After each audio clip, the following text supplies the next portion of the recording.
What's going on, Mr. RapNerd? And I just got out of seeing John Woo's latest flick called Silent Night, starring Joel Kimmerman, I believe his name is. If I got that wrong, you gotta excuse me. But I like Joel and John Woo. When I saw that he was directing it, this was a must-see. He is literally the godfather, the creator of heroic bloodshed, or what we call now Gung Fu. And he came back out to play, so I had to come back out and see it, right? So off top, I think the movie was good. It's weird because I liked it, but the way the film ended was really unexpected, and I don't want to spoil why that is, and I don't want people to take that as like it was this big twist of a thing. It wasn't that, but I just really didn't expect it to end on a certain note, and it really made me feel like a bit different about the whole story. Like the whole time it's kick-ass and it's crazy, vengeful and all this other stuff, but then the ending just has me like, wow, this was legitimately a tragedy. So if you don't know, Joel's character loses his son from gang violence, and he just can't get over it and decides to take revenge upon the people who are the ones that who caused his son to pass. And during the whole movie, we see him kind of teaching himself all these different things, learning how to fight, learning how to use weapons, learning how to drive cars, learning how to use knives, all these different things, fighting. And as he's training, he has like moments when he puts those tips and things that he learned to the test, and you see him fail, you see him get beat up, you see him go through it and win and all of these other things, and it made it feel very realistic. Like you could really buy that this is a guy that learned how to do this stuff, and his sole mission was just to go and seek revenge, whether lose, win, or draw. He's just gonna go at it.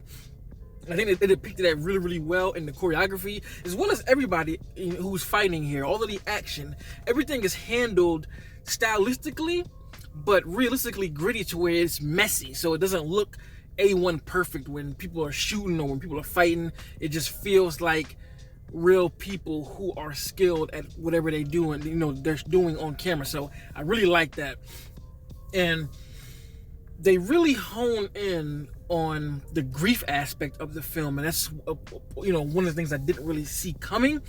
Is the trailer presents itself as like, oh, he's just a kick-ass warrior, I'm gonna fuck him up, but the whole way through he's reminded of his son in these many different ways, and it's kind of like it's almost a flashback at that moment of him with his son, and it's used for the character's motivation to like keep going to get it. I can't stop. Like I can't stop. And the way that grief even is handled between himself and like his wife it's just very tragic. And I think that speaks to a lot. Especially when it comes to folks who grieved hard and can never get over it. And man, it kind of wrecked me a little bit, the ending. You probably could put the pieces together, me saying this, of course, but there's more pieces to that, and the way it ends just really hit me in the heart. So, wow. But gotta address the elephant in the room. There are no lines of dialogue in the film, like spoken by characters. It's just a bunch of like pretty much grunts and facial expressions. Everybody's acting through their faces and the way their body moves, even though there is dialogue through like I wouldn't even call it dialogue. It's just like words being said by like police officers on like a on walkie-talkies, and music being played. That's about the only thing that you get from anybody's, any type of sound coming from a human is that. But I feel like John Woo chose this script purposely to prove a point to himself, and he accepted the challenge and he won. I feel like the story is very cohesive, even though there's not a word spoken. It's a simple story. You gotta excuse the shaking. I'm moving. I'm on a tight schedule, so I want to do my review while I'm driving. But it all makes sense. The story is simple enough for you to get it through visual cues, and I think it worked out. I mean, the movie's called Silent Night, so I went in expecting it to be silent. And I saw some people complain like, "Oh, dialogue needed it." I'm just like, what are you expecting from a movie? God, daughter's like, is right. What are you expecting from a movie called Silent Night? That's the point of it. You know what I mean? Could it have been better and more fleshed out? Had some characters had dialogue? Yeah, of course. But I think it succeeded at what it was trying to do.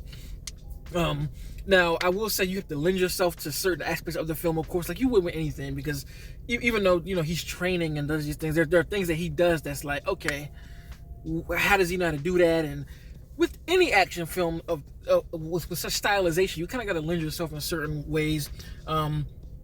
Certain things are confusing about character-wise, who does what. But again, the sole purpose of this movie is Joel's character is on a hunt for revenge. You get that, and there you go.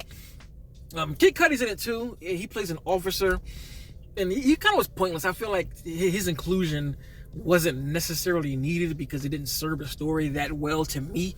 Like, his character didn't make that big of a difference to what, you know, eventually happens. And I guess he was just put there to give, you know, Joel's character an ally being in a situation, because I mean, he's taking on gang members, Dolo, and that, I guess, having him being involved gives him a one-up. Even other police officers that come in, you know, that come to his aid during certain things, and not really during his aid, because he does things to get the police to come to help him. So I definitely get that, but it wasn't really necessary. But like I said, overall, I liked it. I'm still trying to figure out how much I liked it. I really did like the choreography and all those things.